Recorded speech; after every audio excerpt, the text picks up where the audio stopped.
Good evening, or afternoon, or morning, depending on when you are all joining us today.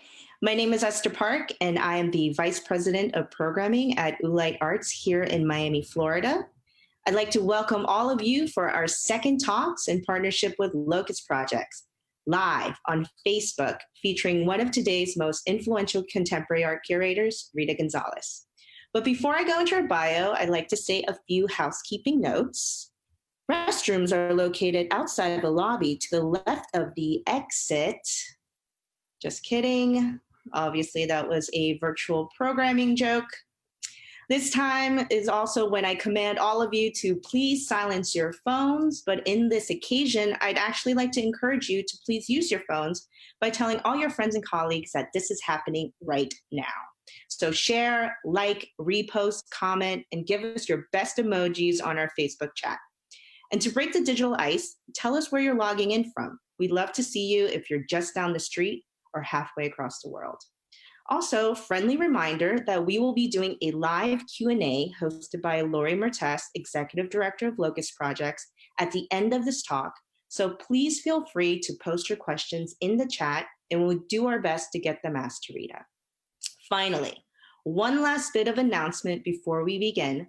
For those that are from Miami and are familiar with the Ellys, Ulite Arts is thrilled to announce that the Ellys are back for year 3. Applications are open on June 2nd. That's next Tuesday, everybody. Yes, next week is June. More info on how to apply at www.theellys.org. And for those who aren't familiar, the Ellys are Miami's Visual Arts Award, where we give out up to $500,000 to working Miami-Dade artists with their most creative ideas. So if you know of any artist or is an artist yourself living in the 305, please spread the word and share with us your best ideas. It's absolutely free to apply, and there's no limit in how many times you can apply. So go in, have fun, and as the kids say, YOLO. One thing's for sure during these crazy and uncertain times is that you get one chance at this thing called life, so don't waste it. Also, I'm pretty sure you got some free time on your hands. You ain't going nowhere. Stay home, stay safe, apply to the Ellys. Okay, so back to Rita.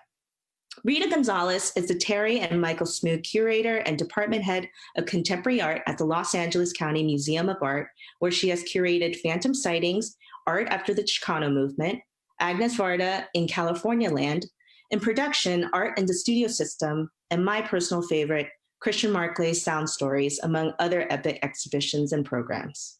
Gonzalez curated LA Exuberance, New Gifts by Artists, an exhibition that featured 60 gifts that marked the culmination of LACMA's 50th anniversary year. From 1997 to 1999, she was the Lila Wallace Curatorial Fellow at the Museum of Contemporary Art, San Diego. She was also on the curatorial team for Prospect 3 New Orleans and part of the curatorial teams for the first Current L.A. Biennial in 2016 and the Gwangju Biennial in 2018. We here at Ulite Arts and Locust Projects are so grateful to have Rita join us tonight through the magic of fiber optics so she can share her magic of her curatorial practice with all of us today. So without further ado, let's all virtually give a round of applause, poster fire and heart emojis in the chat, and welcome Rita Gonzalez. Thank you. Should I start now? Are we switching over?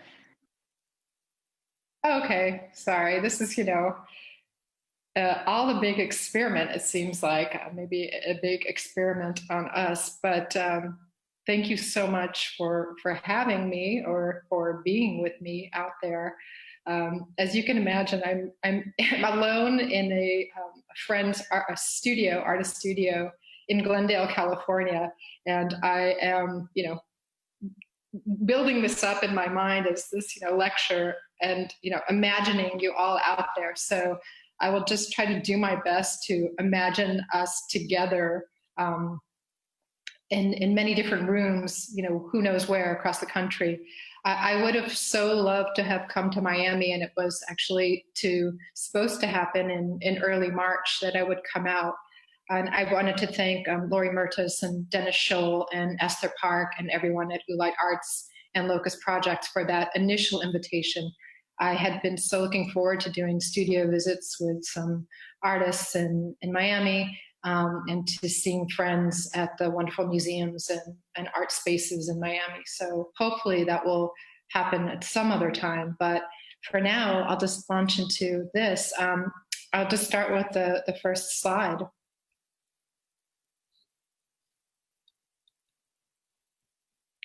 So I'm assuming you're seeing the slide right now. I'm not quite sure. Okay. Sorry, this is all, not in my control, but I thought I would start out because most of my career has been at the LA County Museum of Art, where I started kind of just out of graduate school, out of UCLA in late 2004. But I thought, so LACMA has been supremely important to me and has been, kind of the majority of my professional experience, the basis for my professional experience as a curator.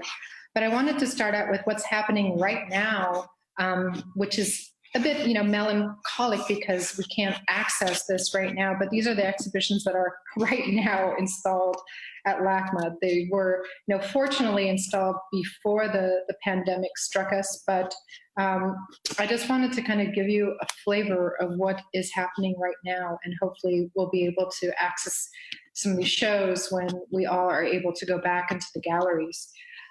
This show from the Serpentine, a retrospective of Luchita Hurtado, an incredible Venezuelan-American artist who is finally getting the attention that she deserves late in her life.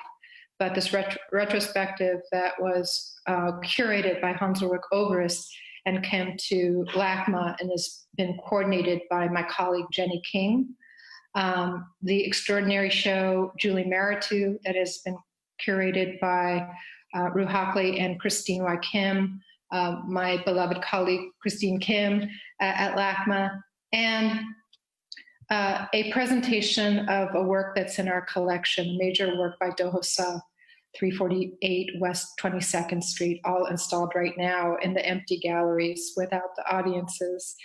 And also, I was actually about to begin installing a touring show with Colleen Smith, LA-based artist that originated ICA Philadelphia, and hopefully we will be able to install it this fall, 2020.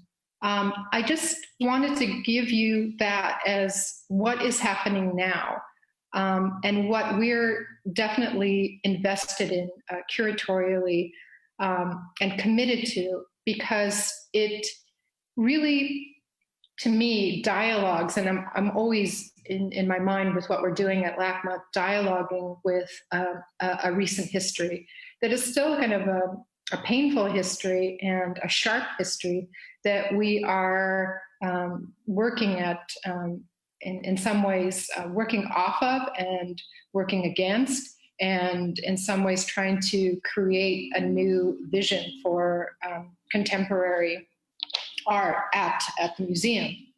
So this is a protest that happened in 1981 on the occasion of Art in Los Angeles, 17 artists in the 60s. The protest that was organized by the artists Suzanne Lacey and Ruth Weisberg, and also featured the performance of a group called the Cowgirl Commandos that featured Sherry Galkey, Linda Niscio, and Linda Vallejo, among other feminist artists. This is kind of the backdrop and the kind of history, recent history. LACMA only emerged as an encyclopedic museum in the mid-'60s. So, it's barely 50-something years old. And it has really come into being and come into expression alongside the, activism and grassroots participation of many people in the public, including artists, including critics, including people in the communities. And my sense, since I arrived to LACMA in the early 2000s, is that we had to be really responsive to that history and kind of accountable for that history as well. you see in this picture, the gesture is that the participants, the protesters, were donning the face of the curator at the time, Maurice Tufman, in response to the predominantly white male cast of that exhibition. So that's something that I've been grappling with throughout the time at LACMA, and I will focus my talk on the exhibitions that I've done at LACMA, not so much that outside biennial projects and other projects that I've had an opportunity to work on collaboratively at other points. But so arriving to LACMA in the early 2000s is a really fascinating time, because already it's a really active turn and reshaping of curatorial practice, of course, globally going on, but also kind of a self-consideration of the landscape, of the Southern California landscape. And we're arriving at a point in time in the early 2000s where you had already multiple generations of Southern California artists who were pretty much, had solidified the scene, but also encouraged the multiple next generations of artists, because many of them were involved in teaching at the art schools that rose to prominence at this time as well, late 90s to early 2000s. So the shows that were kind of, for me, setting a tone when I got there included Magritte and Contemporary Art, The Treachery of the Images, that my colleague Stephanie Barron curated in 2007, you see on the bottom. And then also LACMA's participation in a kind of broader landscape of cohort organizations, art organizations, and also this kind of sense of collectivity that would emerge even more so with Pacific Standard Time, which I'll talk about in a second.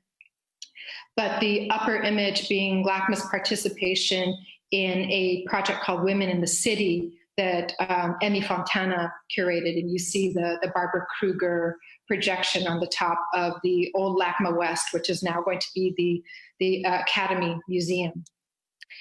Just trying to give you a tone of what was happening when I arrived there in the early 2000s as well, 2008.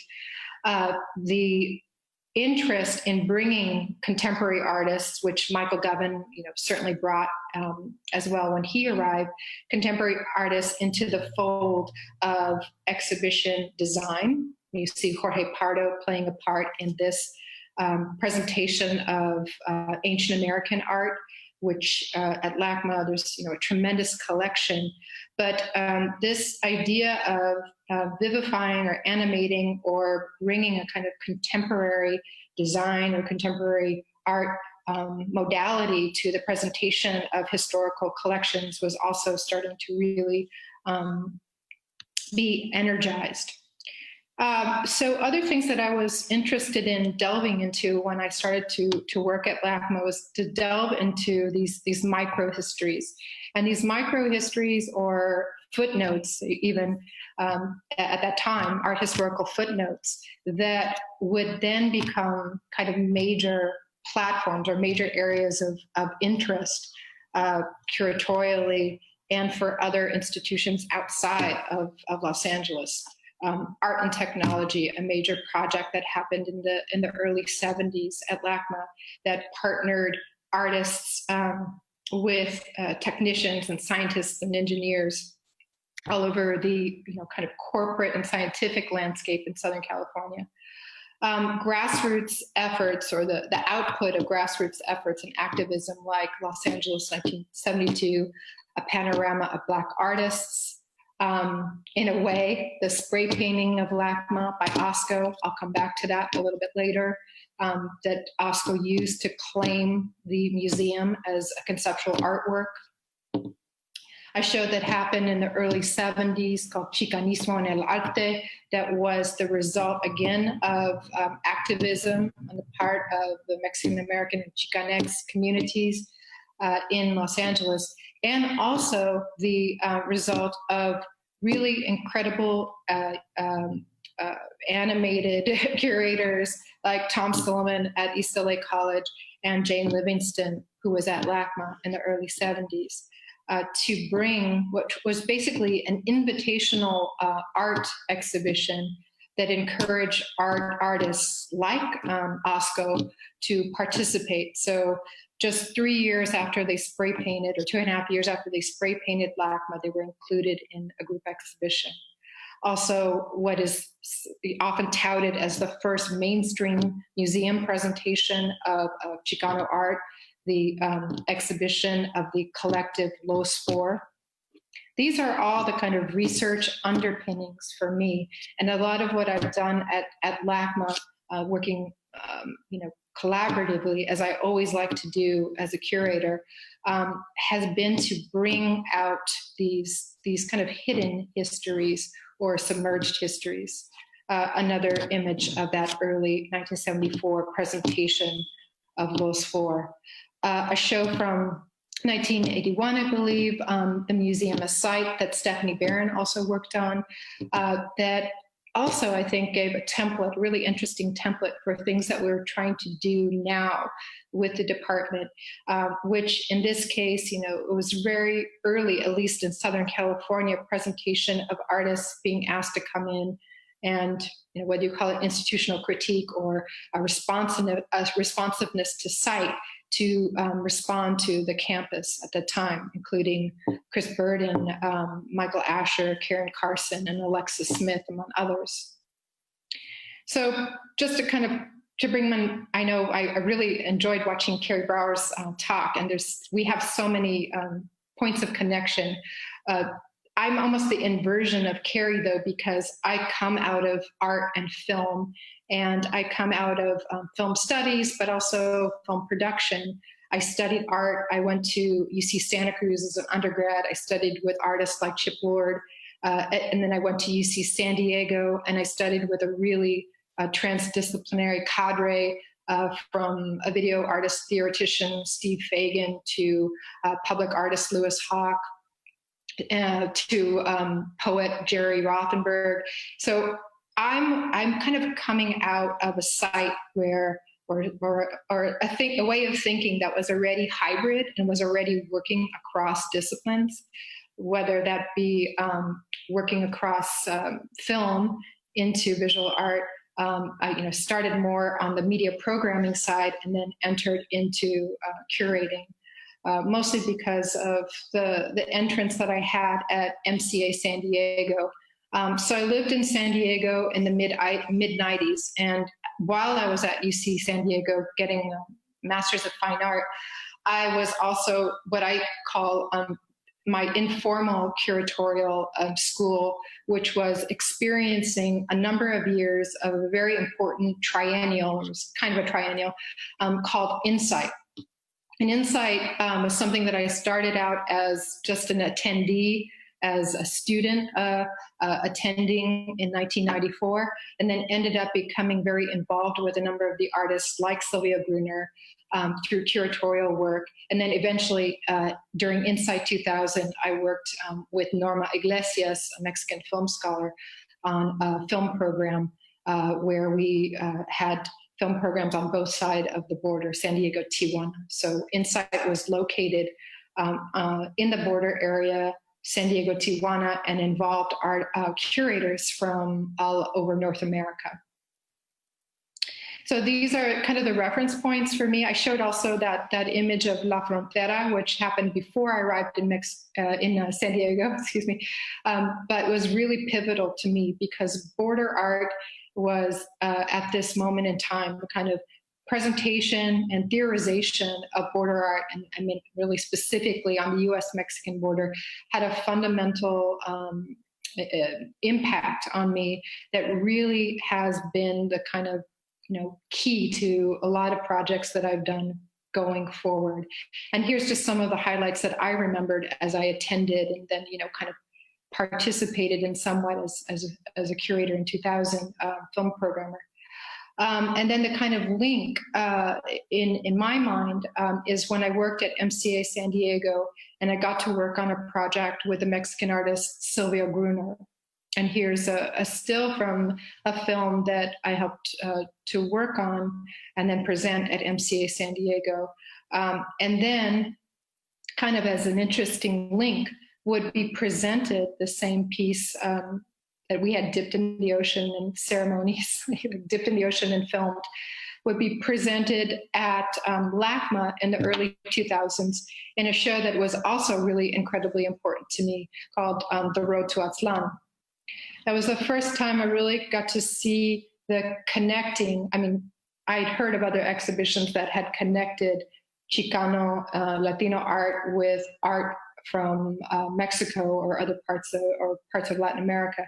But it was really the kind of first time I got to experience it at LACMA.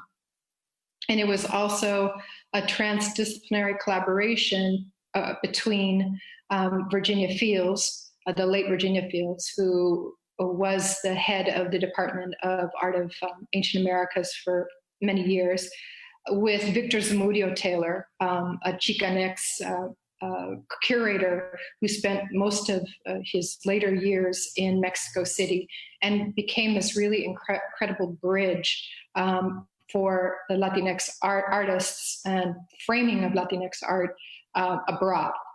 So Victor was, a very important figure for me, and I, kind of followed, or I would hope that kind of followed in the footsteps of Victor in my work. This also gives you a sense in these two slides. Here's another image from Road to Aztlan, of the commitment at LACMA that I was already really impressed, in the early 2000s, to the presentation of ancient American art all the way to contemporary Latin American art. And I was brought in the early 2000s, like late 2004, along with my academic mentor, Cham Noriega, to develop a Latino Art Initiative. And what Cham Noriega really posited with that was, rather than people, as had happened from the 1970s forward, knocking on the doors of institutions and saying, you really have to do something about equity and inclusion and diversity. Rather than the response being, here's a show to respond to this complaint, the initiative would be long-term. I eventually would become embedded in the curatorial ranks, and eventually in 2008 would become curator in the contemporary art department. But that was the kind of long-term goal, to really start with this embeddedness of curators of color within important roles, and not just taking touring shows as the museum had in the 70s and 80s to present Hispanic art, as they call it, or Latinx art, or to present Latin American art. So then we were really working on developing a very rigorous set of exhibitions with other colleagues like Ilona Katsu, Diana Magaloni, and others. And that has also meant, too, in the years that I've been there, a commitment to working on acquisitions. And here's one acquisition that I was very proud to be a part of, and leading the acquisition of a work by Mariana Castillo de Val that I hope will be shown in the next couple of years in a show that's curated by my colleague, Diana Magaloni, the head of Ancient American Art. So that I'll talk about that a little bit later. This sort of transhistorical dimension that we're heading in at LACMA, and the more cross-departmental, collaborations that are going on. I mean, Road to Aztlan being the kind of early example of that. Also, just briefly, what was on my mind in the mid '90s, because I had spent time in Northern California and then come back to Los Angeles. I grew up in Los Angeles. LACMA was the first museum that one of the first that I went to, and it was really my county museum, one that I went to as a student on field trips. So, and it's one that I also developed my interest in art because of the shows on, German expressionist art, or presentation of Anselm Kiefer's work or what have you that I saw over the years as a young person.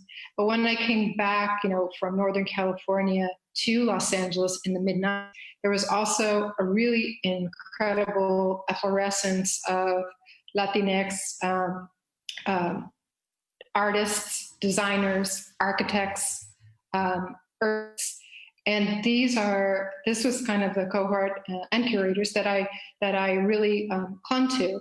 And here's an example, a group called Adobe LA that did a show that was a forceful takeover of a show at MoCA LA called Urban Revisions, Current Projects for the Public Realm, where Adobe LA was invited in and kind of curated their own show about Latinx urbanism and artistic expression in the sense from muralism, graffiti to front decorations. So here's like the root for me when I land at LACMA in the late, or 2004, 2005. Here is my cohort, and here's some, examples, including a work that I did when I was an artist, and then starting to meet a young group of artists and starting to befriend and support each other, including Juan Capistran, Mario Ibarra, Carla Diaz, and here's Mario's installation at LACMA before I was there, kind of involved, called Consider This. Arturo Romo, another artist that I also befriended, Sandra de la Loza, and Cristina Fernandez, whose work is on this. So this was a kind of coming together of this group of artists that I was getting to know in the early 2000s. And not only was this a response to activism on the part of figures like Cheech Marin and others, that to motivate LACMA to present their own original curatorial work in this realm. But it was also the culmination of years of collaboration, I would say, with the artists that I've mentioned to you, that really became the theoretical basis for Phantom Sightings, art after the Chicano movement. And again, here's Christina's work that was presented. And here's just some images of the installation. I worked with Chan Noriega and Howard Fox on this exhibition. We really wanted to kind of display the porosity of the work, that the work was kind of coming out of conceptualism, or kind of a politicized conceptualism, but was also in the lineage of things like of muralism and in the lineage of political graphics, but then kind of set apart because it had, this generation or generations had their own perspective and had their own, forms of distanciation and also forms of connection to a political movement, to the Chicano art movement and to the Chicano movement.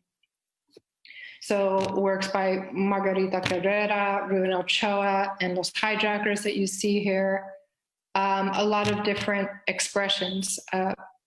Ken Gonzalez Day's work, which was really an in-depth research into the history of the lynching of Latinos, a historical research that had never taken place until this artist, Ken Gonzalez Day, actually did the archival research and then systematically documented it with through his own photographs and through then the appropriation of photographs that he had found and collected, some of which were not even archived. Other artists that were important and included in Phantom Sightings. And so many different expressions too.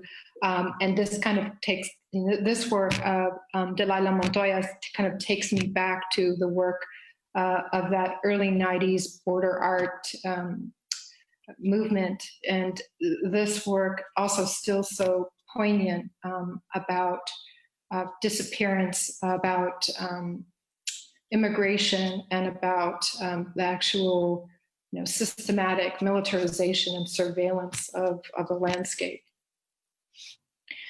Just to kind of round this out, I just want to talk about the fact that the initiative, started out with a number of exhibitions that I've been a part of, but also have been really having a long-term goal of acquisitions.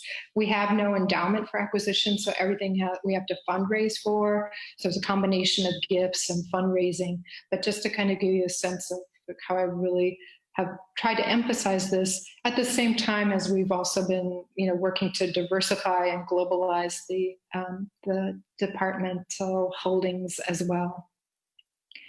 Kind of just to veer into another, I think, very important phase, which is really about Pacific Standard Time, the Getty Initiative that was launched in like the 2008, 2009 or so. This, again, relates to my interest in the footnotes of art history and the footnotes of LACMA's history, institutional history. And one of those footnotes is very interesting for me, a man named Seymour Rosen, who was a documenter of folk landscapes, visionary landscapes. As you can see, all of the list here, graffiti, homemade advertising, happenings, bread, junk, all of these things that became the basis for what I guess you would describe now as an installation, although it was a full-fledged exhibition. And here's an artist that also was documenting the construction of Watts Towers and was documenting Simon Rodin's construction, one-man construction of towers. Here, what you see here. So how does this connect to the next exhibition that's connected to Pacific Standard Time? Seymour Rosen was a documenter, and he was a searcher for everything from cultural to subcultural expressions. And I really appreciated that he didn't really have this notion of cultural authenticity, or we kind of problematized it, which I think that all of the artists that I've ever worked with also problematize their relationship to their national identity, or other forms of identity, and certainly cultural identity. So both in celebration of that, but also working to problematize or kind of go against stereotypes in a way.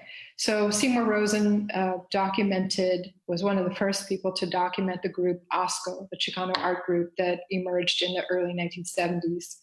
They emerged with actions like instant mural and spray paint LACMA. And then you see here Seymour Rosen's photograph of Stations of the Cross. So this is happening at a little bit before the Seymour Rosen exhibition at LACMA, happening a little bit before this show, which was about footnotes to modern art history, that it included in 1977, that I think Stephanie Barron was also involved with, and included the footnotes being Hard Edge Painting, John McLaughlin, the Dynaton Group, and a group called Environmental Communications. And this was a group of, again, urban theorists, architects, designers who were going around and documenting subcultural and cultural phenomena, just like Seymour Rosen. So why is this kind of the important backdrop? Because to me, this really leads to the types of art histories that were submerged in the past, but then with the Pacific Standard Time Initiative in 2011 and 2012, they finally got sufficient sort of amplified exposure. And I feel like my kind of coming of age professionally and institutionally very much benefited from this coordinated effort across Southern California. You see that Asco's exhibition was one of many monographic shows, thematic exhibitions, restaging of important pieces by Maria Nordman and Ed Kienholz, shows about design, like the incredible California design show that we also presented at LACMA. So this was a huge shift in the portrayal of Los Angeles and the Los Angeles art scene, and the supplementing of what we knew before, which was basically around 60s and 70s, Ferris Gallery, a kind of smaller cohort of artists. So finally, all of these other histories in Kelly Jones's Now Dig This, in L.A. Chicano that happened at UCLA and also at LACMA, all of these things would start to become, the basis for publications and exhibitions. So it became the basis for Asco.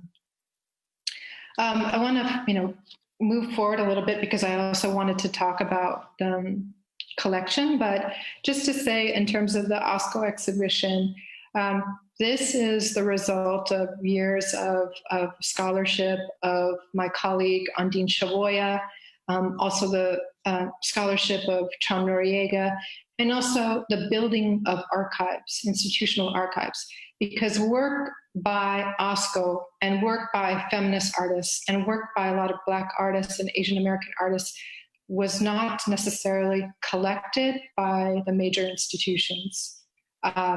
So what happened was scholars had to seek out this work and then find a space for it. So we found the works with the artists, residing with the artists, but also residing in archives at Stanford, UCLA, UC Santa Barbara. It had to be claimed as archival material, even though a lot of this is artistic material, because otherwise it would have fallen through the cracks. So this was a way to bring out from the archive works that were originally shown in galleries and museums, and to, again, over and over try to make this argument that Asco was very much part of the development of the LA art scene in the 70s and 80s. They were deeply involved in spaces, cultural spaces like Leica and Lace, and these other spaces that emerged in the 1970s. So just to shift gears a bit to talk about the framing of the collection, we've had opportunities, and I'm sure some questions will come up, about how we don't have, the permanent galleries for the presentation of contemporary. Growing up and coming to LACMA, there were permanent galleries for modern contemporary, but they were often rotated, but that's, quite the norm of museums in general. But I think what started to happen in the 2000s is that the kind of competition with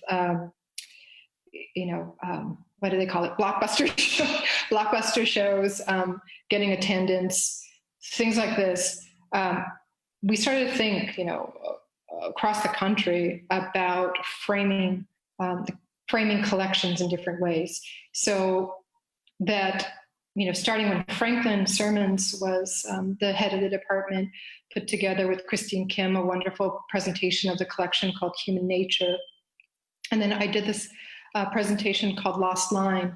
And this was around the time of the installation of Michael Heiser's Levitated Mass on the LACMA campus. So I was thinking a lot about how we could take our collection, and not just contemporary, but from modern, from prints and drawings and from photography, and meditate on monumentality and meditate on practices of younger artists or artists who are kind of just more emerging mid-career, and those who are responding to land art, earthworks, and that's what we did, and that's what I did in this exhibition. I'd like to bring this out because this was another thing that was literally submerged, and it was really kind of submerged in the archives of LACMA. And that was the documentation of this piece that was given to LACMA by Terrence O'Shea. And what happened was he received an award. We have a group now called Art Here Now. Hello, if you're out there. It was called the New Talent Purchase Award originally. And this early on was given in 1970 to Terrence O'Shea. the agreement was that artists got a financial prize. I think it was $300 or $500 at the time, and then they would gift a work of art to the museum. So apparently that gift never came through, but we found in the archives, in the files, that he had actually sent this photograph and this letter to the curators at the time, saying that he had made this resin sculpture and had thrown it into the La Brea tar pits. So literally, I mean, this idea of these submerged histories is something that's really captivated me. And I wanted to show too some of the works that were starting to be collected when Lynn Zalabansky was at LACMA, the years that she was at LACMA, running the contemporary art department, and that coming from MoMA, where she had worked on Gabriel Orozco's first U.S. Major museum presentation, she had a relationship with Gabriel Orozco and was able to bring this work into LACMA's collection. And also through her work on global conceptualisms, started to bring in artists from Eastern Europe, from Latin America, and Asia into the collection in the late 90s, early 2000s, this being one of the works. And it was just, to me, kind of center point, or nice actually counterpoint to Michael Heiser, in the sense that they both were sort of baffled by the state of monumentality or monuments. And these kind of conceptual gestures of bringing a massive boulder to the middle of Los Angeles, or in the case of Orozco, declaring that this is a sculpture that actually takes place through its rolling through different states and places until it gets to the gallery. This very kind of poetic expression of objecthood, but also of monumentality, counter-monumentality, became the kind of through line for this exhibition. And it also involved scientific photography, like Harold Edgerton's. It involved Smithson. It involved this piece by Malia Pica that you see on the right. And also I found, you kind of, when you work in an encyclopedic museum, you just dig and dig and you find this most amazing things. Map, the Dymaxion, one of the Buckminster Fuller's Dymaxion maps, which I used as a sort of center point to frame the work of Dennis Oppenheim and the work of a younger artist named Liz Glynn, LA-based artist, where she was also taking on the legacy of Buckminster Fuller's geodesic dome. To shift a bit, another area that have really been, we've been focusing on, and also because of the specific donor, and also because Michael Governor is really, kind of pressed or just, motivated as well, my own interest of being film, the Art and Film Initiative. So that's greatly grown, and of course it makes sense in Southern California. But, again, when I arrived, there wasn't a tremendous amount of time-based media in the collection. We have a major installation by Namjoon Paik, Video Flag, but the collecting of installation, video installation, film installation, it's just something that we started in around 2005, 2006. So Static by Steve McQueen being one of the works we brought in, works by Stan Douglas, Diana Thader, Tacita Dean, Pierre Wieg, and others. So many others that have been part of that. And one of the kind of key works that has come into the collection by that same donor, Sitish, is Christian Marclay's The Clock. I bring this up because this has been another emphasis in my years, is the framing of art and film. I not only studied with Chan Noriega, but I studied with Peter Wallen at UCLA, and both Noriega and Wallen were figures who straddled film theory, film studies, and visual arts curation. So they were two role models to me, and getting to LACMA, I really had hoped that we could continue that, and we really have. one of the early shows that we brought was a touring show from the Deutsche Film Museum, was the presentation of Stanley Kubrick. But what was great about the LACMA presentation is that we worked with Patty Podesta, a really interesting artist and someone who worked in the film industry as art director for years in independent cinema in LA. We worked with her on the exhibition design, or that team did. And then I invited Jane and Louise Wilson to present Unfolding the Aryan Papers, which is their kind of a result of their archival work in the Kubrick papers, Kubrick archives. So we were able to present that. We brought another touring exhibition called Under the Mexican Sky, Gabriel Figueroa Film and Art, that was curated by Alfonso Morales, someone I deeply admire, a Mexican curator and writer, but also added a new layer when worked on coordinating it with Britt Salveson of bringing in Latinx artists like Ruben Ortiz Torres, Maru Ibarra, and the filmmaker Rodrigo Garcia into the mix. There's also been the presentation of things that have been outside the gallery space, but involved a kind of new form of institutional consideration or critique, and working with My Barbarian on a webisode series where they used the museum as this sort of platform for their kind of narrative engagement with collecting, and the canon was also a really incredible way to engage with film, television. And then, recently with Christian Marclay, kind of circling back and getting to work with him on Sound Stories, which was a totally sonic and oral erratic project that he was able to do, present. But for me, what was really most touching was to work with Agnés Varda. And I knew Agnés Varda's work for so long, but having this kind of connection to the project that I did with Asco and her documentation of them in a film that she did called Murmure was kind of wonderful. And I had seen this piece in Lyon, the Lyon Biennial. And this is kind of a turn in Agnés Varda's life when in the early 2000s, she starts to be invited into more visual arts contexts. And that's the thing that I've always been so drawn to and enraptured by, is artists who kind of get a new context, a new framework. Because so many of the people I studied as an undergrad, including Trin Minh Ha and Chip Lord and other people that I mentioned, I think are now finally being embraced by visual arts, museums and contexts, curatorial contexts.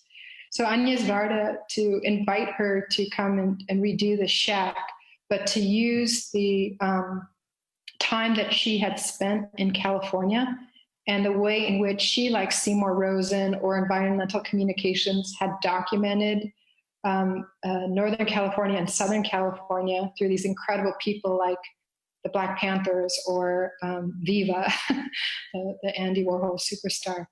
And to allow her to present it in this kind of sentimental journey where she was thinking through her time in California and then actually getting to, create a cinema shack out of the cinematic materials that she shot when she lived, briefly in Los Angeles and made this film called Lion's Love.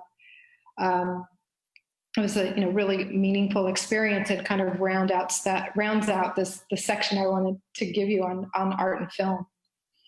And then just to kind of draw to a close, that Pacific Standard Time, the first part happened in 2010, 2011, and then it was re-engaged for the second part. There was a 1.5, but this was the second part that would be called LALA, Pacific Standard Time LALA.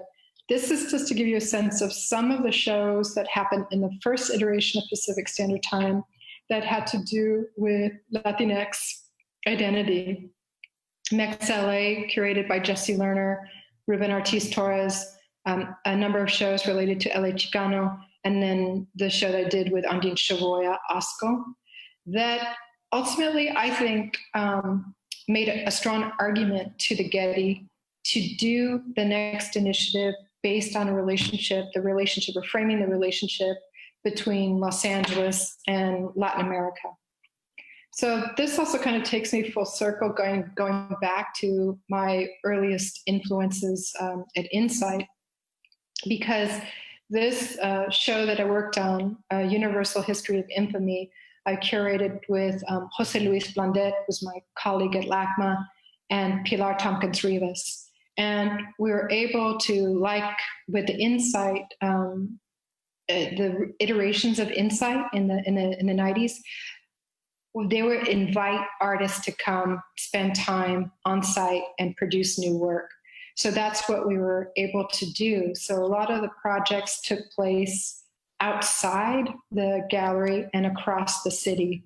And here's the one that I think we were most proud, or really so key to this exhibition, which was the ability to work with two wonderful artists / directors of the Micro Museum, NUMU. It came from Guatemala City, to bring a replica of their museum, which you see up on the top in this busy corner in Guatemala City, to a replica was brought to LACMA, and we were able to run this museum, this micro museum, during the run of our exhibition, A Universal History of Infamy, and feature 3 rotations of Central American artists.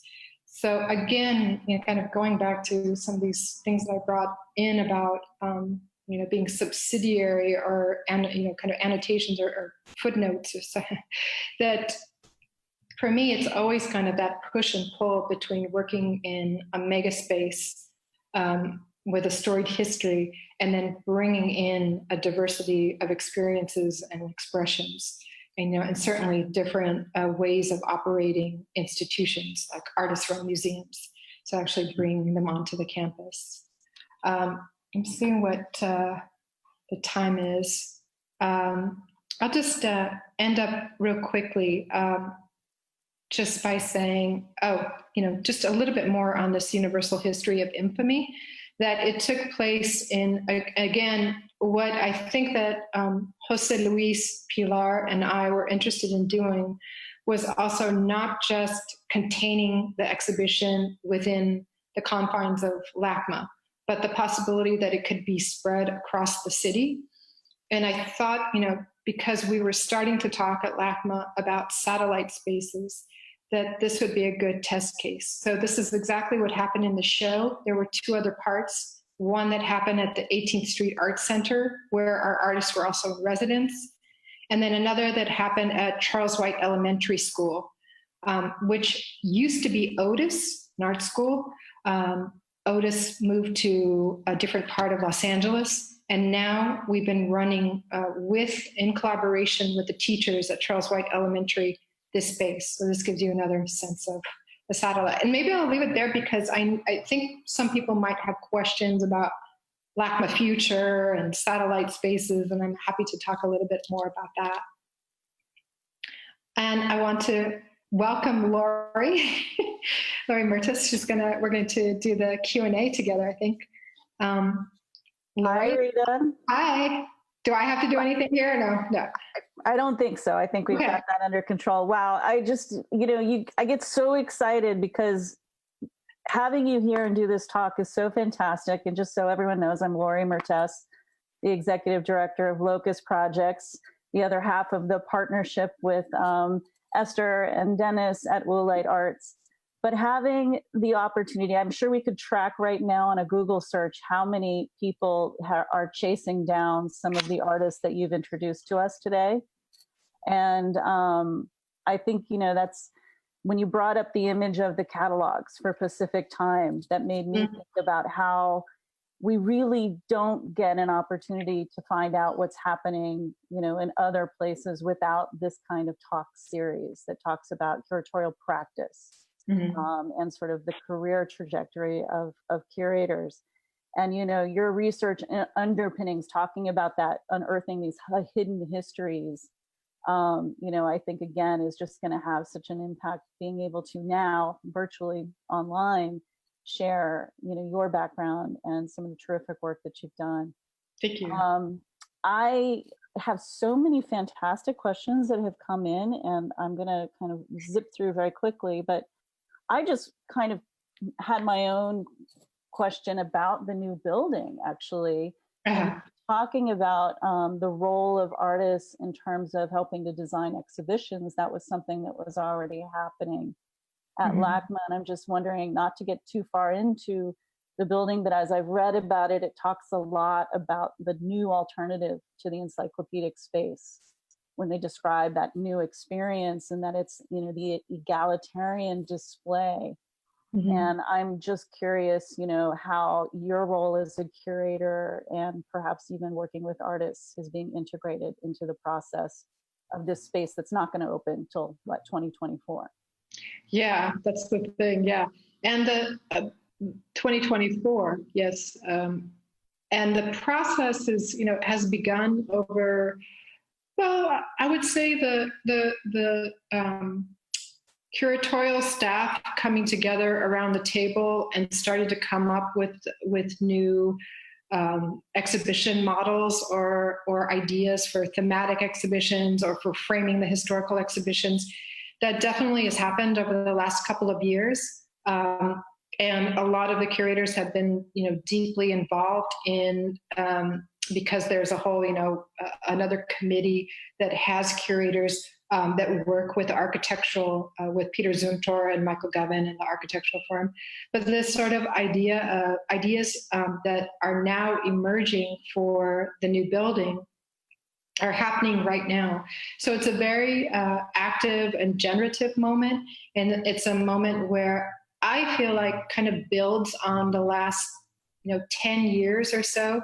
There are a lot of new curators that have come into the fold that I would say more on the, assistant associate level, but also people of my age who have been at LACMA now, 10 years or so, who are now taking, the reins of departments.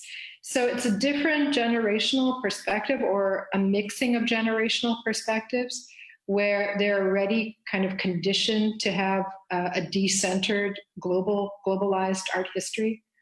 And we know too that it is a huge risk. I mean, it is, I'm not going to say it's not melancholic to see the building demolished, because I grew up there. I was a child and went to this museum. I got my film history in the Bing Theater. It's very hard, but at the same time, to me, what's even more exciting is the possibility to actually build an encyclopedic museum in the 21st century in the United States. It hasn't been done. I think that's a good segue. We have a question from William Camargo, and it's a little long, but bear with me for a second. Okay. He's actually citing Arlene Davilla's article in Hyperallergic, which is the in memoriam of art world's romance with diversity. It seems that this decade is going to be a great decade for curators of color, especially for initiatives such as the DAMLI, the Diversifying Art Museum Leadership Initiative, and the curatorial projects they were working on, which I believe now must have been let go. What kind of future can we see for curators of color starting out their career during these times? Yeah, I think it's a kind of a question, and the answer has really potentially devastating ramifications, and it's something that I've been talking to constantly with my colleagues. Definitely with Christine Kim. When Franklin was the head of the department, I think it was the first time that Franklin, myself, Christine Kim were in a departmental cohort, probably like the first time ever, of all curators of color.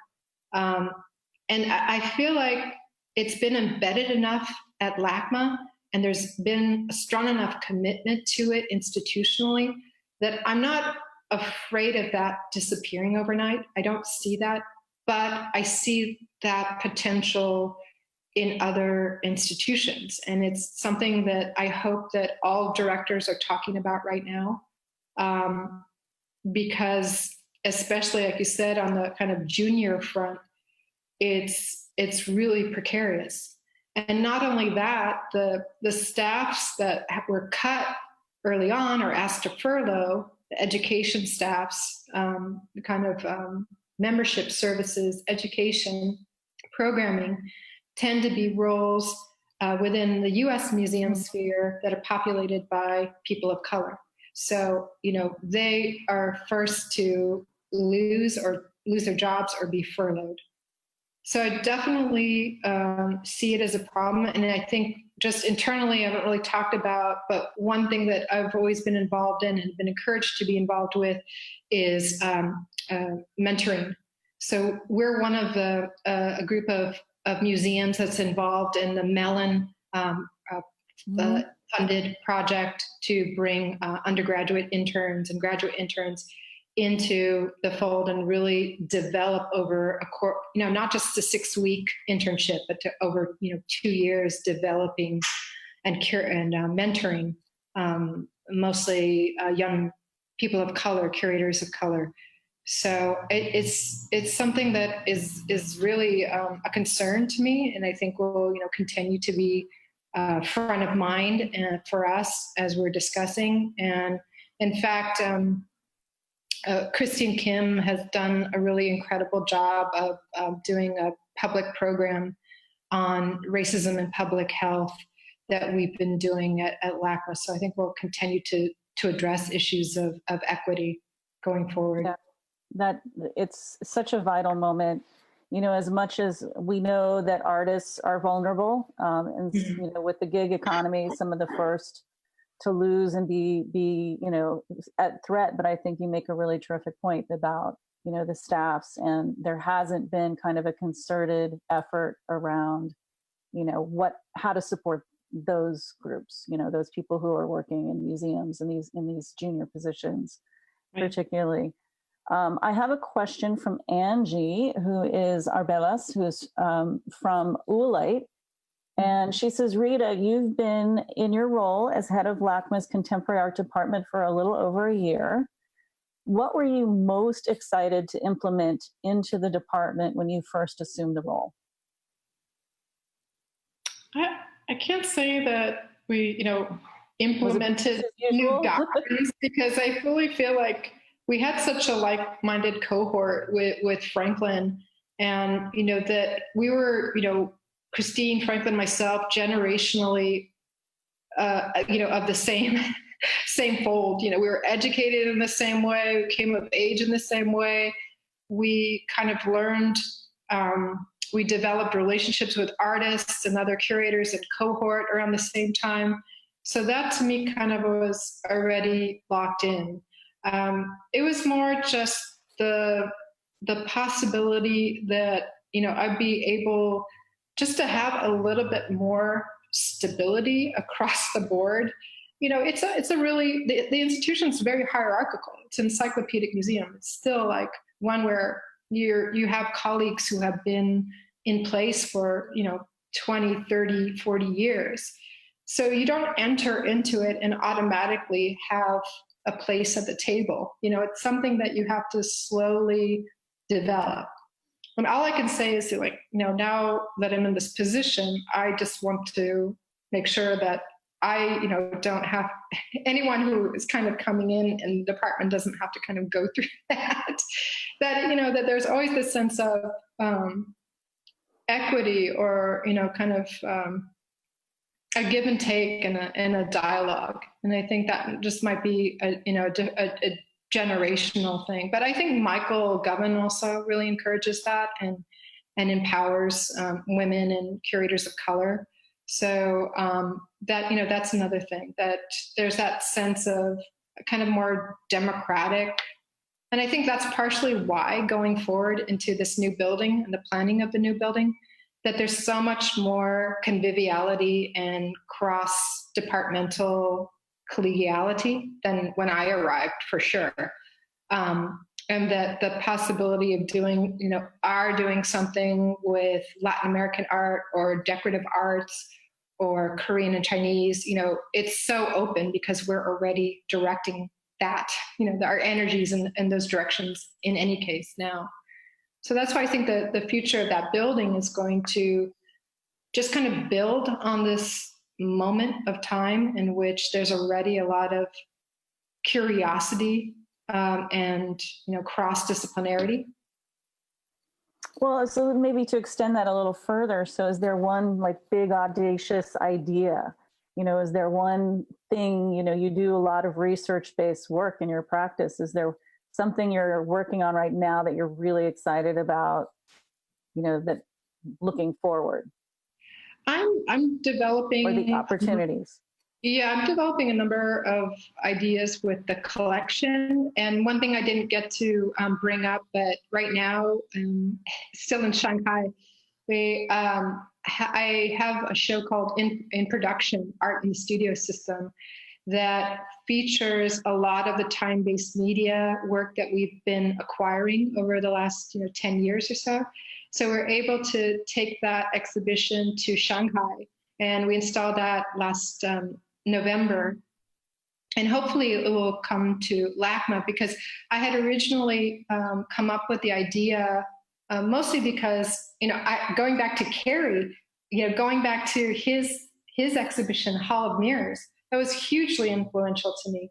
But I saw that work in production almost as an homage to the work that Carey had done, which to me was like an exhibition that was like an index. It laid out all of these connections of film and avant-garde, experimental cinema, and visual arts. And it became the template that, everyone kind of worked off or has worked off for 20 years. Yep. So absolutely. To me, I use that again as a template, but also to show that we've been really determinedly building this time-based media collection for a number of years. And I hope that it will come to LACMA. I'm pretty sure we'll be able to present it. Originally, I wanted to present it when the Academy Museum opened, but they've been delayed a little bit. But hopefully by the time they open, we'll be able to feature that. And then other possibilities have been doing a lot of studio visits for 2 years with Bobby Tigerman, who's my colleague in decorative arts. And we've really wanted to put together a show that shows and kind of amplifies this way in which people who are traditionally relegated to the craft world, or to the decorative arts sphere, or to ceramics, that there's now such a porosity, and again, this kind of flowing over of artists and showing in different contexts. I mean, you definitely saw that with Stephanie Barron's show on Ken Price, and again, it just kind of opens up, and people like Pei White and Andrea Zattel. There's such a rich tradition in Southern California. So that's something I'd like to see, come to fruition, for the new building, or for, the collection's not just going to be in the new building. It will be also in Resnick Pavilion, and these are other buildings that are on the campus of LACMA. Well, it was interesting. So Jen Clay, and this kind of ties in a little bit with that adjacency to the Academy Museum. Can film be an entryway into contemporary art for first-time visitors? Yeah, absolutely. To the museum. For sure. And I think those years when we were doing exhibitions with the Academy, including the Stanley Kubrick presentation and the Gabriel Figueroa, and my colleague Britt Salveson did a show on 3D cinema. There were such fruitful exchanges and experiences, and we brought in so many people. I mean, when we brought in the Tim Burton show years ago, from MoMA, that brought thousands of people who would never have come to LACMA otherwise, but because of the Tim Burton, or because of Stanley Kubrick. I'm trying to think of other examples where, even Christian Marclay, the clock became such a huge phenomenon that it brought a lot of people in to the museum for the first time. And, social media and social media and the framing of the museum has also changed and brought in so many new audiences as well. So a little more of a question on your practice. So Juan Matos asks, how do you approach curating Latinx artists that come from very different backgrounds? I think the response is that the armature for the exhibition, the ideas and the concepts behind the exhibition have to reflect the complexity of the artists. That's why, it was years of getting to know a certain segment of the artists in Los Angeles before, we proposed this exhibition, because really it was so much propelled by their own language and their own conceptual gestures. So I think if it's, an exchange and where it's not just, I would never do now at this point a group exhibition that featured artists simply because they were from San Juan, Puerto Rico, or simply because they were from like Pilsen, Chicago. I wouldn't do that. It would always have to rise to the occasion of what the artists are producing and the language of the artists. I think too, the Insight series were so seminal for me as a curator early in the 90s. I think they'd look very different today. But Robert Benitez asks, what is the future of La Frontera, the borderland, and for art made within its boundaries? Oh my gosh. I know. I don't think I could speak for that.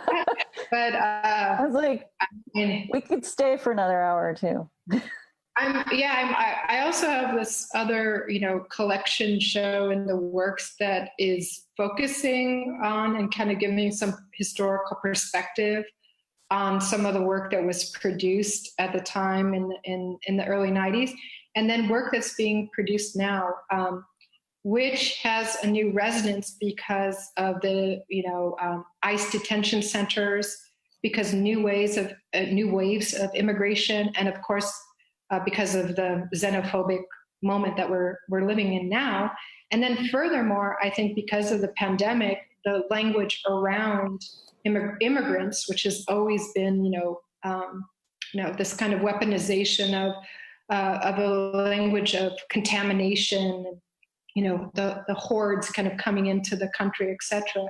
So I feel like it's a really timely moment to think about border art in the late 80s and early 90s, and to reflect on what artists are doing now, because a lot of artists are, I know the artists Rafa Esparza and Castles are working on a fantastic project right now that is about, giving, visualizing these detention centers that are hidden from us, hidden from view. And it's called In Plain Sight.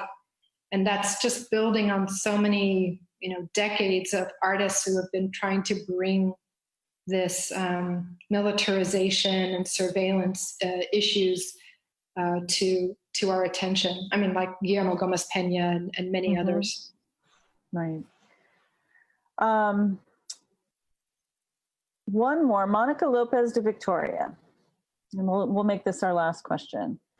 Asks, okay, do you feel there are similarities with LA and Miami cultures, specifically the art that has been coming out of both? I feel like there's some similarities, but I also, and I can't, because it's been like 2 years since I've been to Miami, and I certainly would have had a different response if I'd actually been able to do the studio visit, the trip. Yeah. But I think it's a good question. I've seen of artists coming out of Miami, certain tendencies that you see like across the country, but that there's also this kind of engagement with subcultures, sort of lo-fi aesthetics, or urbanism. That's kind of a language. There's always also been a really interesting language of design too. So I don't know, if that's something that continues. But I really appreciate what, Franklin and Renee and everyone's been doing at PAM, because they've really kind of honed in on Miami and the kind of Latinx Caribbean strengths of artistic production and given that a platform. So, you know, I see some points of contact, but then, you know, Miami also has like its distinct weirdness as well. Like surfing and when it's floating. Right, exactly. Yeah. Well, I think we're at our end, and I just really want to thank you, Rita, for your time and coming virtual with us and telling us all these fantastic things. I have to say, seeing the Doho Sa, that emptiness of that space was just so like of the moment and a metaphor for now. And I can't wait till when we can get you here to Miami so you can meet some of the artists who've asked some of these questions tonight. And who really, really were looking forward to meeting you in person as well. Thank you so much. And this is really the end of our Talks spring season. We're going to come back together, and I know that we'll be putting up a slide at the end, but you know, in September, we've got Dan Cameron, independent curator, the founding curator of Prospect, which you were on one of the curatorial teams of Prospect. And then also we have, Aaron Cristobal from the Hammer. We've got a lot of California, Miami things going on with some of our curators this year. And then we also have Nicholas Baum from the Public Art Fund in New York in November. So I ask everyone to stay tuned. This talk will be recorded, as are all of our talks, and they're online at talks.miami. And honestly, without further ado, Rita, thank you so much. And thank you to everyone who's tuned in. Be safe, be healthy. You too. Thank you. Thank you.